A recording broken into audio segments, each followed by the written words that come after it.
This story now, Operation Molao is cracking the whip on crimes in some of Johannesburg's affluent suburbs today. They're targeting syndicates like the Rolex gang, cell phone snatching and other contact crimes. Our reporter Pule Letshwiti-Jones is with the police's top brass and joins us now. Good morning, Pule. We understand that you're at Jan Smuts now. What is the latest from that operation? Very good morning, Fundo. Yes, you're indeed correct to say we are at Jan Smuts, just leading to Rosebank. Where we are right now, this road is notoriously known for some motorists who are, being robbed on a daily basis. We understand just one, victim was, caught in the crossfire of one of these robberies taking place here on a daily basis.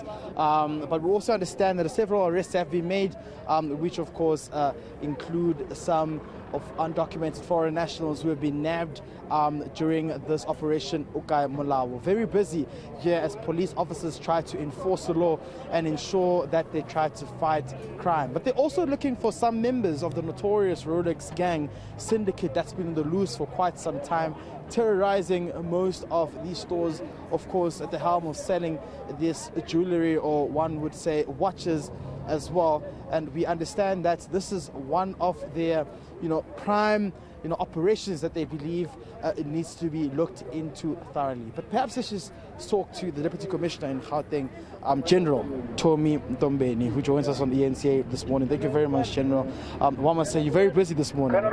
Yes, of course, we're very busy. We have started yesterday with the first phase of the operation, where upon the detectives managed to arrest 992 suspects. Out of that, 249 is gender-based violence. And of course, during the course of this week, we had some convictions for people who were arrested for critical infrastructure. And also other cases relating to murders, we had a life imprisonment. Currently, we are here on this roadblock, which is in Rosebank. This road is known of hotspots in terms of robberies within Rosebank, but the operation also includes Sandton. With this operation, we had a total of 52 illegal immigrants. We had one person arrested for dealing in Dacha. We had 2 vehicles which were not roadworthy, and 1 vehicle of which the engine is tampered with, which is a minibus.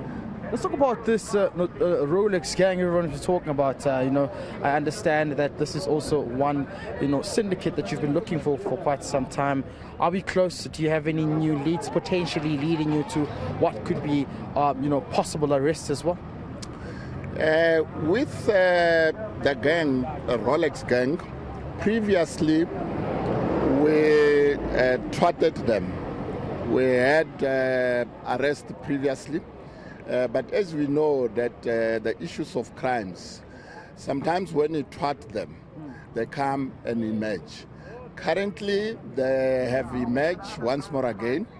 And at this stage, one would say we are behind the heels with the investigation under General Khumalo, who's responsible for crime detection. Who are they? Are they mysterious? Who's this gang? Because it seems as though they emerge and then they go again, they rest and they emerge again. It's this modus operandi seems to be one that's giving the police force a headache as well. Initially, those ones which we have arrested, we do have names. But as I'm saying, when they emerge, you'll find that it's a new grouping. In that sense, one could not clearly indicate for now as to say currently who are those gangs, those who have emerged. But the previous ones which we have arrested, we indeed have their names and we indeed have their profiles. Correct. The Premier Panyaza Lesufi speaks about beefing up resources to help you curb some of these criminal activities. This includes technological ways such as drones as well as working on multi-pronged operations in terms of facing some of these tough criminals. This follows what we saw in Deep Sloot as well, where criminals just got into a church and, of course, killed a preacher and hurt some of the congregants there. Is this something you welcome? Do you believe that more resources and increasing the community safety budget will help in terms of fighting crime in this province?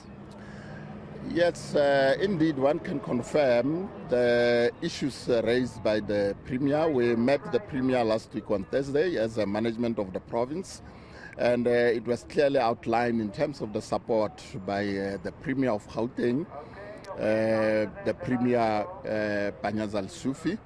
And going forward, we are, of course, when we work Operation Molao, we are integrated.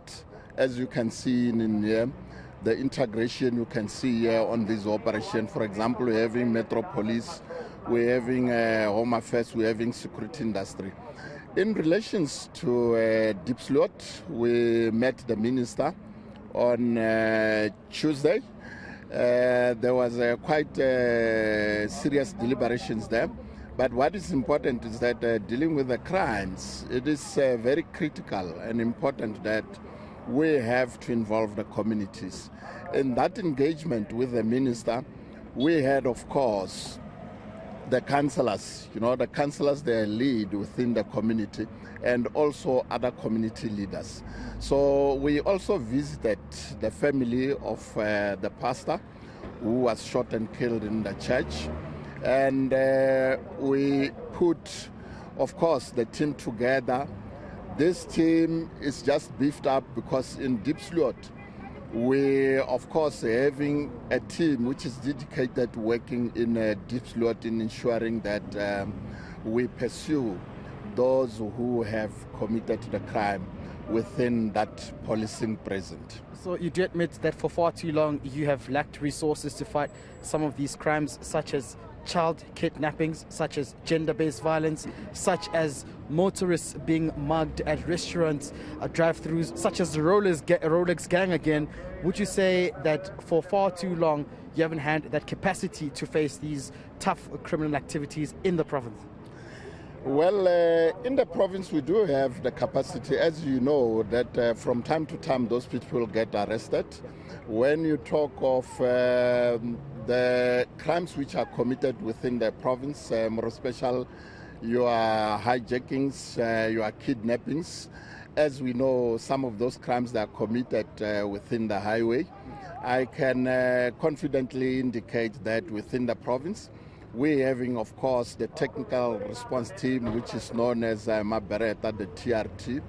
They are subdivided within the province in order to ensure that they concentrate on the hotspots. But over and above that, we're having the rapid response services, which includes your flying squad, which includes your highway patrol, which includes the K9s, which are supplementing the deployment in terms of the other areas.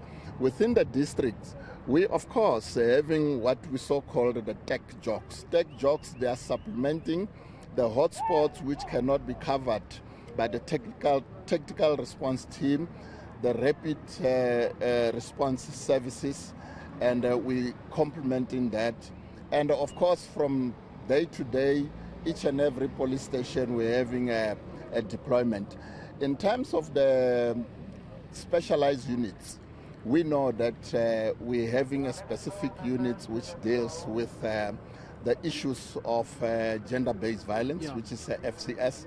And of course, we're also having the organized crime investigation, which deals with the issues of the gangs within your Westbury, your El Dorado Park, including the Rolex gangs, which is prevalent in this area where we are. Okay. General Tommy Tombele, thank you very much for joining us. That's, of course, the Deputy Provincial Commissioner in the province, giving us an update about the operation Molao and what's currently happening in Fundo. Maybe if I can just show you some of those visuals that the operation is still active, but most importantly, saying that they're welcoming, the remarks by the Premier, Gauteng Premier, Panyaza Lesufi, to say that they will then assist the police force and, of course, community safety departments with a budget that will increase in terms of trying to fight crime in this province. As you just heard the Deputy Commissioner saying that they've been, of course, meeting with the Premier to find amicable ways as to how they can try and resolve the issue of crime in the province. All right, Pule, thank you very much for that.